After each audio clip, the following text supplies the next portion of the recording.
Hello, my name is Renee Haines. I am currently a teacher at Martinsburg High School, and I am applying for the position of teaching specialist through the WVU Extension Service for the STEAM program that you have started. I am excited to share a little bit about what I do in my classroom with you. And I did want to preface this by saying I know the request was for a lesson that was taught at the 6th through 8th grade standards, but is a lesson that you teach in your classroom.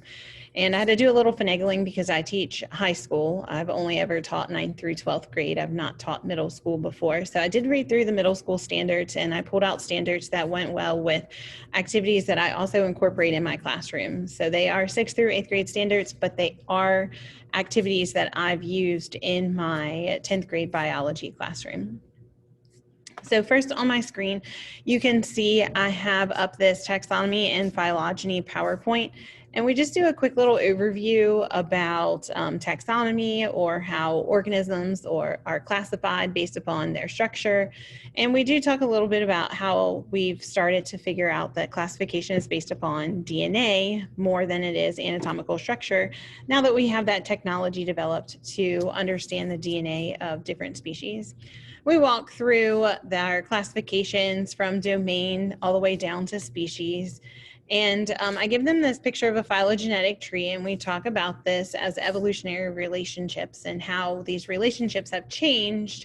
Not that relationships have changed. Our understanding of relationships change as we figure out more and more about each species, but we try to classify them based upon similarities and differences.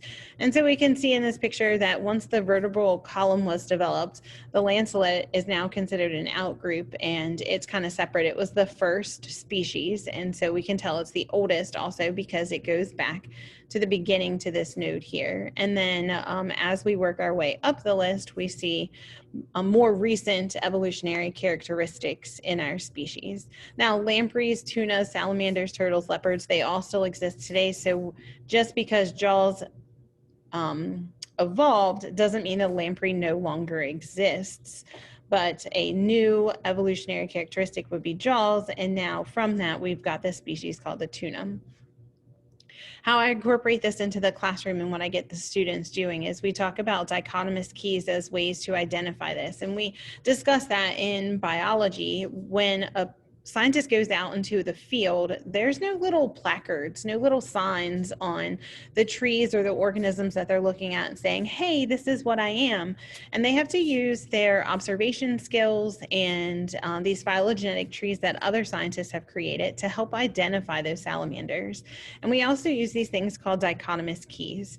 So one thing I have the students do in class is I have them read around in their book bag, and I have them find some items.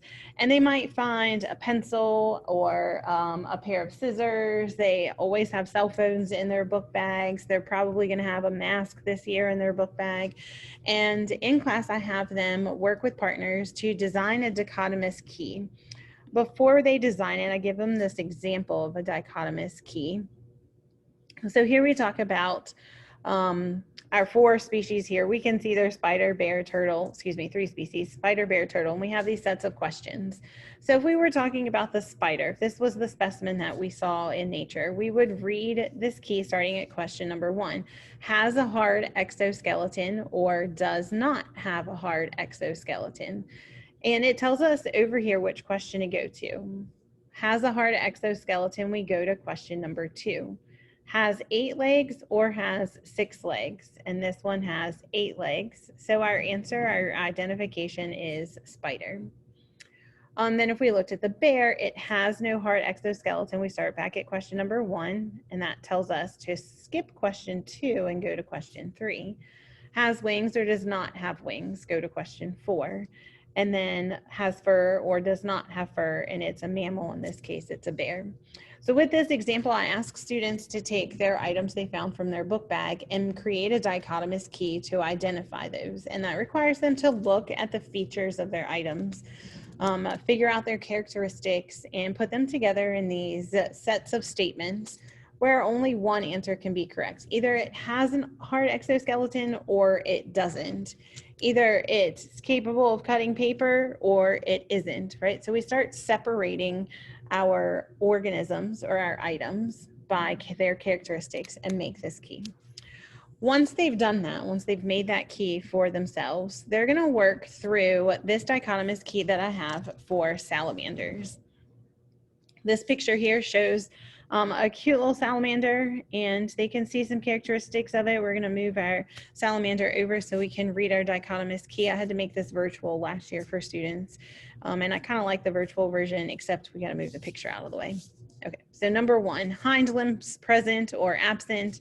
Hind limbs are present. We can see that here. We're really focusing on the characteristics of our salamanders, and we keep reading through our questions until we can identify our salamanders. Once we've done all of this, students have made their own dichotomous key with items from their book bag. They've used a dichotomous key to identify salamanders.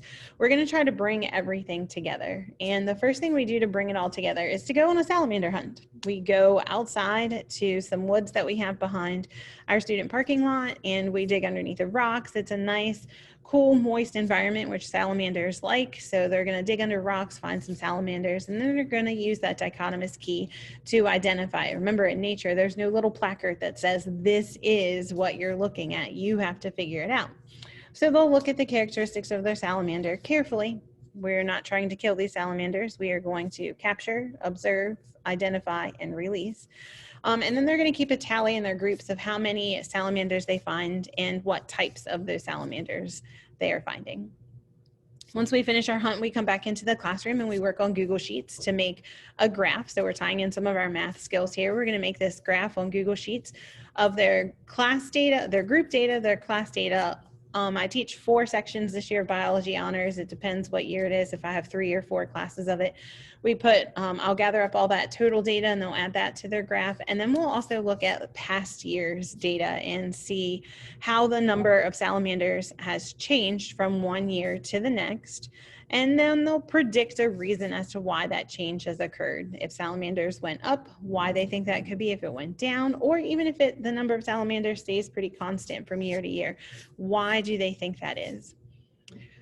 Then we go into our phylogenetic trees, our culminating activity, kind of what I want to see them do at the end, our summative assessment, you can call it, is that I want to see if they can take this dichotomous key and what they've learned about salamanders and put it together to create their own phylogenetic tree. Their phylogenetic trees will be created digitally, and they're going to include artwork. The students will have to draw their salamanders, the parts of the salamanders, right? We're trying to get them to focus on the anatomical differences between our salamanders.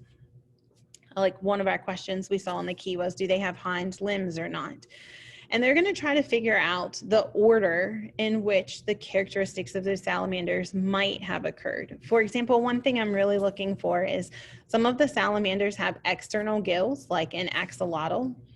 I'll show you a picture of that over here. So this axolotl has external gills and it lives in the water.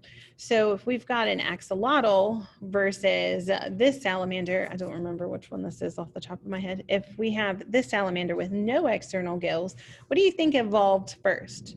Gills, external gills, or no gills? And that's kind of the question that I want the students to look at and predict what they think is going to happen. They're building this from knowledge that they've gained during the previous lessons, and they're also going to be able to use the internet to look up some of these characteristics of salamanders to see if they can figure out the order in which they evolved. I don't have the document open, I closed it. I sent you a one-page paper with my idea about STEAM and incorporating that into professional development for teachers. And on the second page of that, I did give a breakdown of the standards that are covered by this lesson for science, technology, engineering, arts, and math. All of those standards are listed on that page, and I'm sorry I don't have that up for this video. So that is it. That is a lesson, multiple lessons actually, but a unit that I would cover in my 10th grade biology class. I did adapt it a little bit for middle school. In 10th grade, we might do something like run a blast DNA sequence and see how the DNA is different from one salamander to another salamander, and just observe how those differences relate to the evolutionary relationships that we see on phylogenetic trees.